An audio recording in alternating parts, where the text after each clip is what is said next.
इस्लामाबाद में शरपसंदों के तशद्दुद से शदीद जख्मी पुलिस कांस्टेबल हमीद शाह ने दम तोड़ दिया। कांस्टेबल हमीद शाह को शरपसंदों ने गुज़िश्ता रोज अगवा के बाद तशद्दुद का निशाना बनाया था।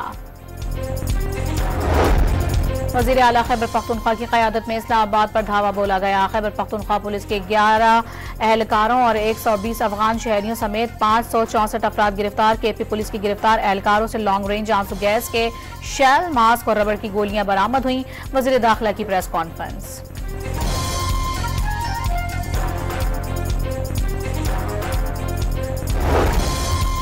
खैबर पख्तूनख्वा असेंबली का हंगामी इजलास आज दोपहर 2 बजे तलब। असेंबली सेक्रेटेरिएट ने इजलास तलब करने का मरासला जारी कर दिया। वज़ीर आला खैबर पख्तूनख्वा के अगवा होने के मामले पर बहस एजेंडे में शामिल।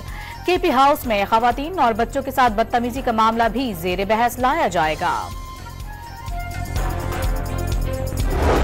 इब्राहिम यार खान के कच्चे में खतरनाक डाकू सरमद भाइयों और साजिद मलुकानी पुलिस से मुकाबले में हलाक। मुलजिमान SHO थाना माचका के कत्ल में मुलाविस थे। पुलिस पर फायरिंग और दहशतगर्दी समेत जराइम की मुतादिद वारदातों में मतलूब थे। कब्जे से असलहा बरामद। कराची के इलाके शेरशाह में CTD की कार्रवाई के दौरान DSP अली रजा के कत्ल में मुलाविस 2 मुलजिमान हलाक दहशतगर्दों का ताल्लुक कलदम तंजीम से है। हलाक दहशतगर्द कराची में तखरीबकारी की मंसूबाबंदी कर रहे थे।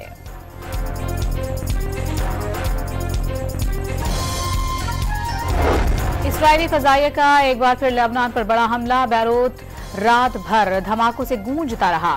मुतादिद इमारतें तबाह, आग और बारूद फजा में बुलंद होता मीलों दूर से देखा गया। इसराइल का फिर हिजबुल्लाह के मुमकिना सरबराह हाशिम सफीउद्दीन की शहादत का दावा। वज़ीर आला पंजाब से अर्जेंटाइन के सफीर की मुलाकात। लाइव स्टॉक, ज़राअत, इंफॉर्मेशन टेक्नोलॉजी और दीगर सनती शोबों में ताउन के फरोग पर तबादला ख्याल। ओकाड़ा में साइलोस का पायलट प्रोजेक्ट लॉन्च करने पर इत्तेफाक।